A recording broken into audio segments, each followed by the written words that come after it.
You're commuting home with Katz and Cosby. Now, here's John Katzimatidis and Rita Cosby on 77 WABC.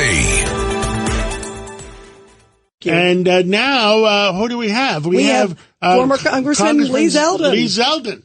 And hey, everybody. Hey, we're so happy to have you here. By the way, let's start with... with the Congresswoman, we had the Texas song to play. You got to give us a song to play for you. How about we could do New York, New York, right? We could do New York, New York. We'll find it, Lee. We'll find it in the meantime. I have all the faith in Rita Cosby to choose the next walk-on song when I'm on. It's a lot of pressure, but I will do it, Lee, because we love you. You deserve a good... Oh, here it is. Here it is, Lee. You are meant for this moment. You're going to crush it. Here it is. Here it is. We're going to put it up. You know the words, Lee. You know the words. Lee, first off, you've got a big rally. Of course, tomorrow is going to be Nassau County. President Trump is there. What kind of security around it after these two just horrible assassination attempts? Talk about sort of what preparation and what we can expect. President Trump needs to be able to go through the rest of his campaign and the rest of his life without ever having to experience anything like these last 60-plus days.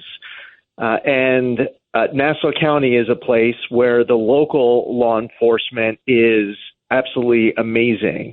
They would want to be able to commit whatever resources they can possibly do to help.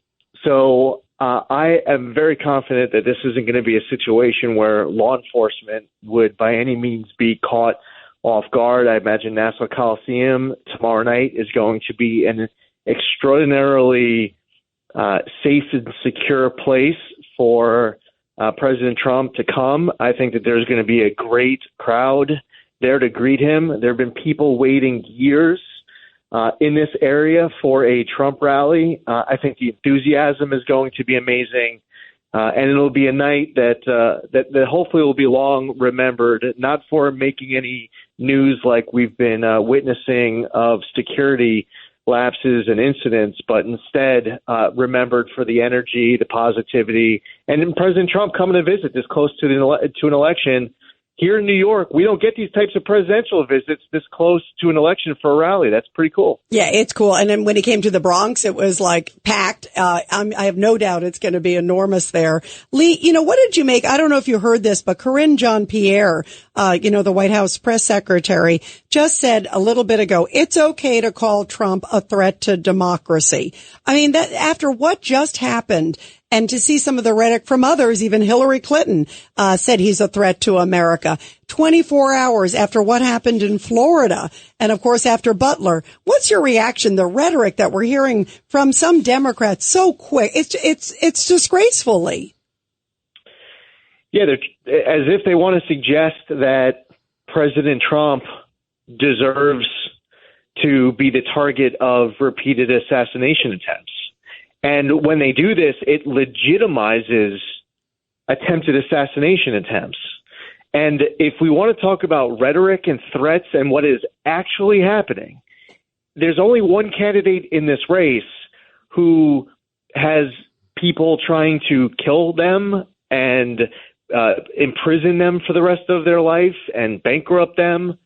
The amount of weaponization that we are witnessing on so many different levels targeting President Trump in this campaign is something that for a moment can the left just take a breath, pause, self-reflect, and lead their people in government, lead their people on the streets, and let's settle this at the ballot box.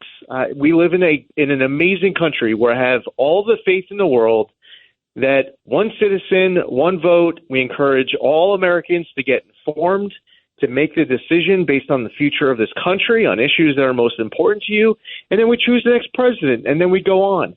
There'll always be heightened rhetoric and debate, always. I mean, not going to just eliminate that, and especially in this country. We have free speech. But, man, this has just gone way too far, and I don't want another attempt, and I certainly wouldn't want another attempt to be successful. Yeah, absolutely. Lee Zeldin, Judge Weinberg has a question for you. Lee, I want to ask you about what's going on at Cornell and other universities in terms of the plague of anti-Semitism and the failure of the U.S. Justice Department to prosecute these efforts under the federal civil rights laws, which makes it a crime. Amen. Absolutely. This is something that the government has more tools to combat. And it's one thing when you witness protected free speech operating within the boundaries of the law. Nothing is out of bounds. Nothing is overboard. No civil rights are being infringed. It's a whole other level when a Jewish student is unable to get from their dorm to the classroom without fear of being pushed around, assaulted. They are unable to get into a library to study for an exam because it's being blocked. They won't allow any Jews to be able to access the library, and they're paying tuition. And I'm just wondering, where are the leaders in government using whatever powers that they have to step in? And there are some in government who say that this is up to the administration of that campus. Okay, if that's going to work, but if you leave it up to the administration of a campus and you still have the infringement of civil rights, then that excuse is bunk, and you need to lead. And if you don't want to lead, then you should get out of the way and let someone else fill that position, your shoes, to actually get it done and protect people. Nobody should, no tuition-paying student of any faith, of any background, race, gender, anything should be blocked from being able to move from point A to point B because of their religion or their race or their ethnicity. This is 2024. Yeah, absolutely. Craig Eaton. Lee, it was great to see you the other night and your lovely wife. I just want to thank you for carrying President Trump's message throughout New York State. And although I don't think we are a battleground state, I think that your message resonates around the country because people respect you for your years in Congress and your service to this great country in the Army. Just keep up the great work. Let's get our message out. We got, 50 days left. We got to make this happen. Listen, I'm just saying what Governor Patterson is always thinking. So I'm his voice. Oh my gosh, I won't do that to him. I do speak for there are a whole lot of people who are very passionate supporters of President Trump. There are people who are out there who are passionate supporters of Kamala Harris, and ultimately at the end of the day, let's have a debate. Let's talk about who's going to improve our economy and our border and make our streets safer and our foreign policy stronger. Let's have that robust, substantive debate on these issues and decide this election based on that. All right. Well, Congressman Lee Zeldin, thank you so much. Great points. And also, by the way, good luck tomorrow with the rally. I'm sure it is going to be an enormous success there with the president. Lee, great to have you on, and we'll make sure we play the song every time when you come on with us. All right. You got it. I'll be ready with my shoes for the kick line. Can't wait. Thank you. Thank you, greatly.